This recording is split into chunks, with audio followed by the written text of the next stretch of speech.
onto the VFS Open, and that's more your gig, Raf. Yes. So you used to compete in VFS. You are world champion. How many times in VFS?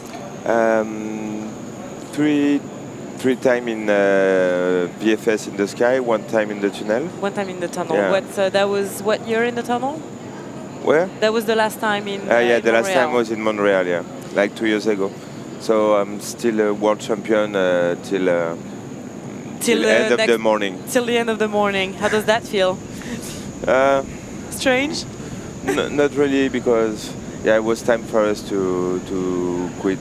We were tired after so many years of competition, and my ex-teammate wanted to do some other things, and they changed life, I would say.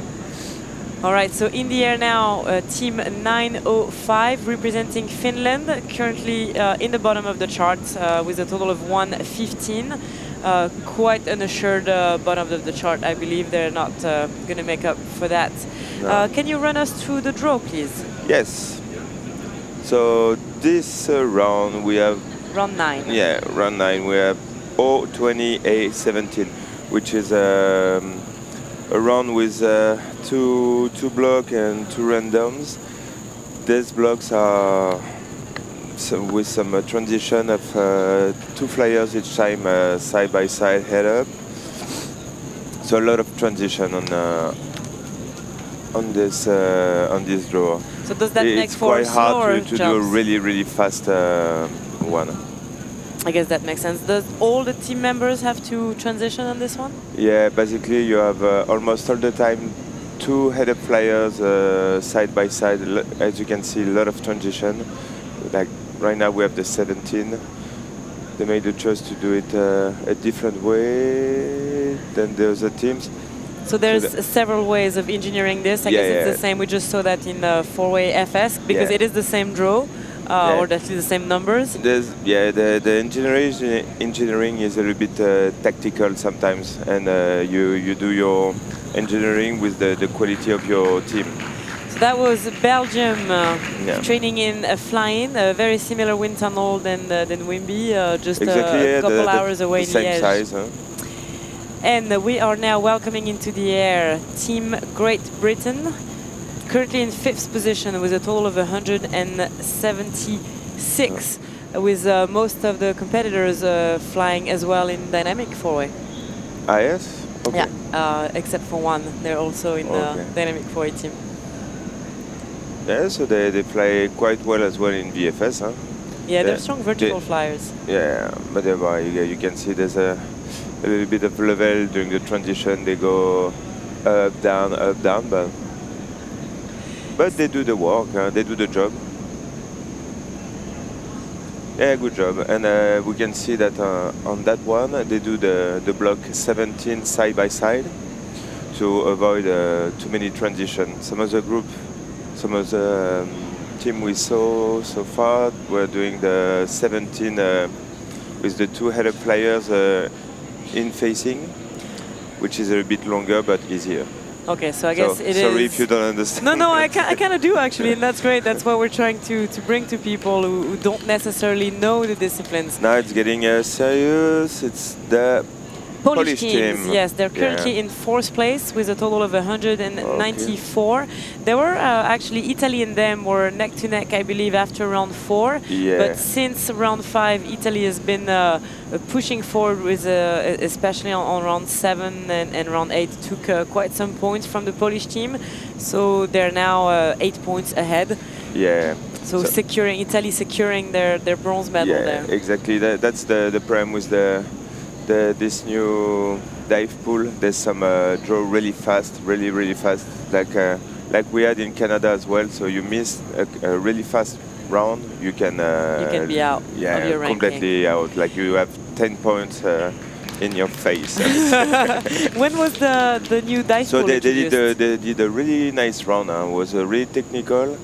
Nice transition. They were quite fast, so let's see what's gonna do the Italian team. Yeah, but I have no Italian doubt they are really consistent and they do a nice job. they've been really consistent, and you can say it's a small detail, but the way they get into the tunnel with one hand on everybody's shoulder, this connection from the beginning, you can tell that they have this military focus. They're a military team. Exactly. And it seems to be working out great for them. I mean, it's not that I wouldn't claim to follow the VFS scene maybe as closely as you might but have. I think but you're right. They are newcomers, and there seems to be smashing newcomers. it. They are here since 3 years now. Okay, 3 years. And now, since almost 2 years, they are coached by my ex-teammate Mika Melo, who is doing a really good job. And I can see in the way of flying, the way we were flying. So you recognize some of the engineering? Yeah, engineering, and as well how to do the transition, the way to fly. Like there's different technique for transition and everything. Is that something that you can see when you watch a team fly? Who's coaching them? Exactly. You can see if they are coached by the American teams, the French teams, or you can really see about the way of flying. The way of doing the transition, the way of doing the blocks as well. So the engineering and then the decision making, the strategy almost. Yeah, exactly. All right, and so in now the we air have the right now, Russian team. the Russian team in second position with a total of 246. Yeah. So over 40 points over the third place. So no risk for them to go any lower than 2.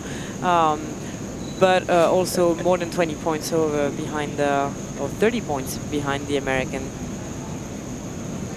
And they fly quite fast, huh? Who are they coached by? That's a good question. What I've heard is they don't have any coach. So they're coaching themselves, or they're working probably within, they are within watching Russia? videos and they do what they want, like always. I guess it is one of the very interesting things about the different geographical sphere that we encounter in skydiving. Definitely Europe is an entity, America is another one, and now we're starting, like Russia has traditionally been a really strong sphere of influences as well. We have now South America stepping into the game, we have Asia coming in, and for obvious political reason, those worlds don't always communicate with each other so well. Yeah, you're right. But it is still interesting to see everybody competing in the same place and watching what comes out of those different sphere of influences. But the American team's going in. They are sad we are not here, but I cannot spend all my life competing just for them. Well, I sure hope they will listen to that live stream afterwards and listen to that comment. Yeah, probably. So SDC core, smashing it. It's quite fast. A little bit of a little mistake, but what was the mistake? Missing one grip, but they fix it. So they fixed it before it could become a bust. Yeah, exactly. Nice transition, stay level, efficient. Yeah, you can see the difference with other teams where they're basically not going anywhere.